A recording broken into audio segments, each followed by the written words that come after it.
बिस्मिल्लाहिर्रहमानिर्रहीम। अस्सलाम वालेकुम students, welcome to my YouTube channel. Stat 301 का आज हम स्टार्ट करने जा रहे हैं लेक्चर नंबर 19।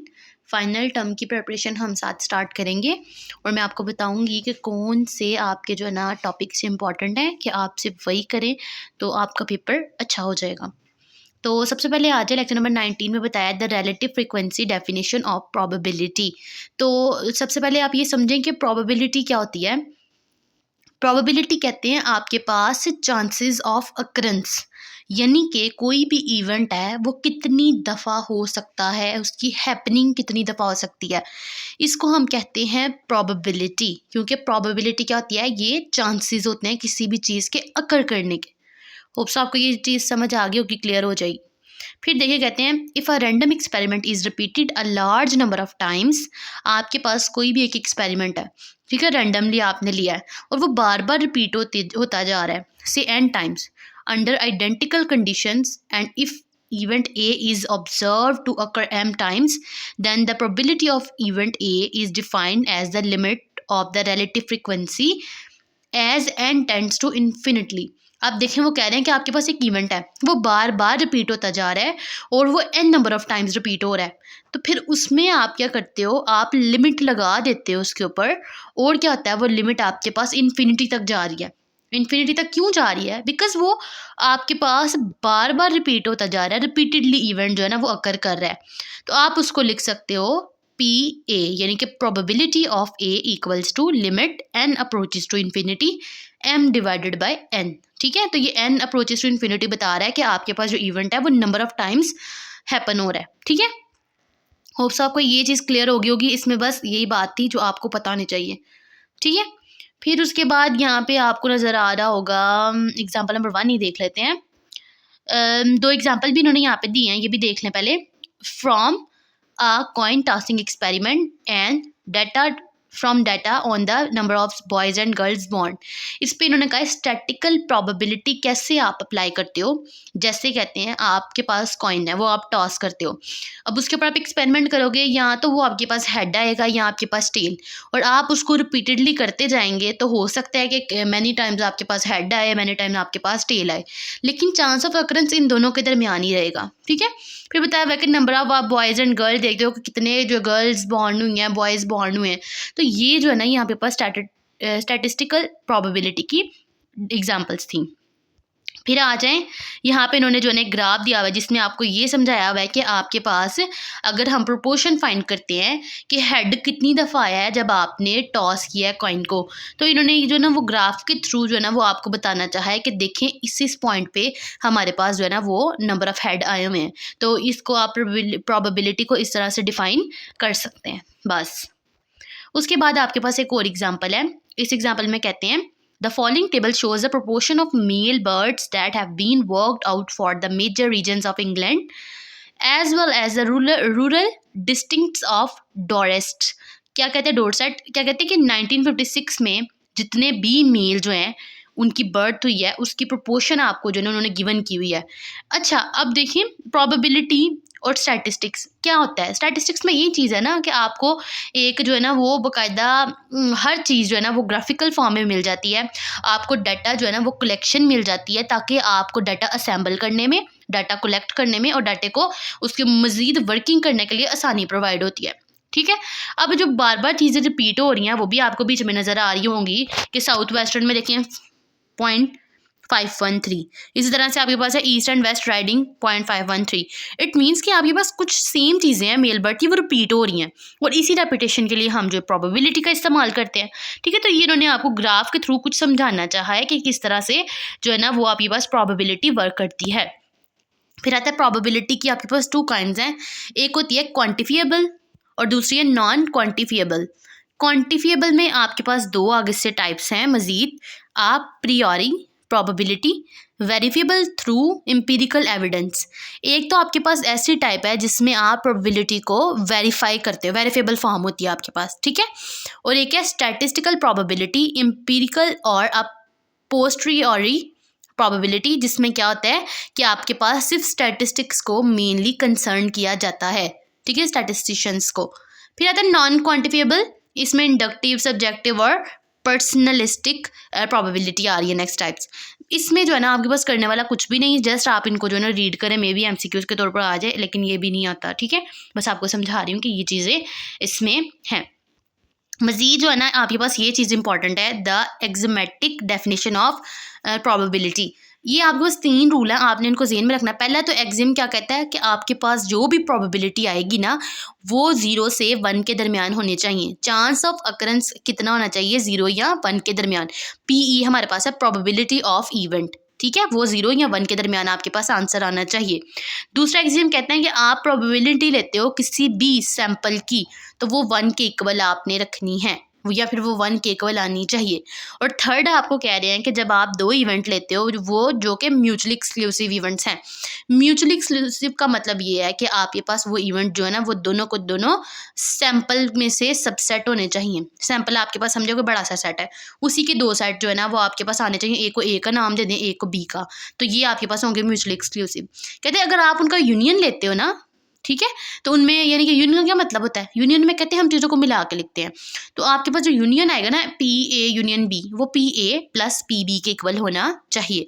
तो ये बड़ा इंपॉर्टेंट था, ये आपको जो है ना वो शॉर्ट क्वेश्चन आ सकता है। आपको हो सकता है वो PA की वैल्यू दे दें, PB की या यूनियन की, तो कहें किसी एक की वैल्यू फाइंड करें, किसी 2 की दे के कहें कि ये थर्ड वाली वही फाइंड करके बताएं।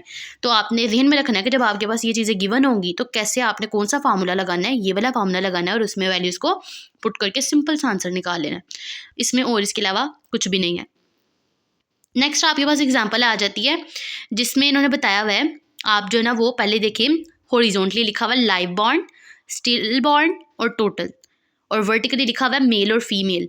अब इन्होंने बताया हुआ है कि मेल हो और वो लाइव बॉन्ड है, उनकी क्या तादाद है 359,881, इसको A का नाम दे दिया है। स्टिल बॉन्ड हो और वो मेल हो 8609 है, उसको B का नाम दे दिया। अब आप इन दोनों का मेल का टोटल करेंगे ना लाइव बॉन्ड और स्टील बॉन्ड का, वो आ जाएगा 368,490। इस तरह से फीमेल का भी आप लोग कर लें, C और D नाम दे दें, इन्होंने B लिखा हुआ है, आप करेक्ट कर लें C है, C और D दे दिया फीमेल के नाम से। अब आप इन दोनों का भी सम करके वो टोटल आगे लिख लें। फिर आप वर्टिकली लाइव बॉन्ड का सिर्फ टोटल करें और वर्टिकली स्टिल बॉन्ड का टोटल करें। अब जब आप इनका टोटल करेंगे ना, दोनों साइड से टोटल करके देख लें, दोनों का टोटल ले लें। जो आपके पास वर्टिकल है ना 368.490, ठीक है, पॉइंट नहीं कॉमा, 348,250, इनका टोटल सम कर लें, वो भी आपके पास 716,740 बन रहा है। और जब आप इसको हॉरिजॉन्टली ले लें 700,335 और 16,405, इन दोनों का भी सम कर लें तो वो भी वैल्यू आपके पास 716,740 ही बन रही है। तो सिंपली आपको उन्होंने बताया कि किस तरह से हम एक ग्राफ ले सकते हैं जिसमें आप डाटा को डिफाइन कर सकते हो इजीली और करेक्टली। इवेंट्स पॉसिबल कितने हैं, तो उन्होंने कहा हमारे पास 4 जो ना पॉसिबल इवेंट्स हैं। इन्होंने फिर बताया हुआ उनकी डबल क्लासिफिकेशन भी, पहले मेल लाइव बर्थ की, उसको डिनोट कर दिया था इन्होंने A से, ठीक है। फिर मेल स्टिल बर्थ की थी जो कि डिनोट इन्होंने किया हुआ B से। फिर उसके बाद आपके पास फीमेल लाइव बर्थ, उसको C से डिनोट कर दिया, और फीमेल स्टिल बर्थ को D से डिनोट कर। तो ये आपको जो है ना इवेंट बताया हुआ किस तरह से हम इसको क्लासीफाई कर सकते हैं। नेक्स्ट भी इन्होंने ऐसे ही किया हुआ है, मेल लाइव बॉन्ड दिया हुआ है, स्टिल बॉन्ड दिया हुआ है। अच्छा, इसमें इन्होंने ये बताया है, ज़रा नीचे आए तो कहते हैं let us denote the compound events male birth और still birth by the letter M और S। M आप याद रख लें मेल बर्थ के लिए और S याद रख लें स्टिल बर्थ के लिए। Now a male birth occurs whenever either a male live birth और a male still birth occurs. कहते हैं कि आपके पास जो है ना वो मेल बर्थ तब अकर होगी जब आपके पास जो है ना वो मेल स्टिल बर्थ भी हो और आपके पास लाइव बर्थ भी हो। तो यानी कि आपके पास चांसेस ऑफ अकरेंस तब होंगे जब ये दोनों एग्जिस्ट करेंगी। तो आप इसके लिए जो है ना वो PA और B का फार्मूला लगाएंगे, जो कि है PA और B equals to PA plus PB। तो A और B आप कैसे फाइंड करेंगे, A और B फाइंड करने के लिए आपने लिखनी है PA की वैल्यू, ठीक है, प्लस और फिर आपने PB की वैल्यू फाइंड करनी। A आपके पास क्या है, वो है 0.5021 मेल का ही, और उसी का स्टिल बर्थ आपने ले लेना है 0.0120।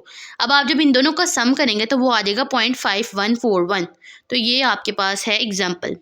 जब आप स्टिल बर्थ के लिए फाइंड करेंगे तो आप उसके कौन कौन सी वैल्यू लेंगे, वहाँ पे सिर्फ स्टिल बर्थ की आपने वैल्यूज़ लेनी है, 0.0120 प्लस 0.0109।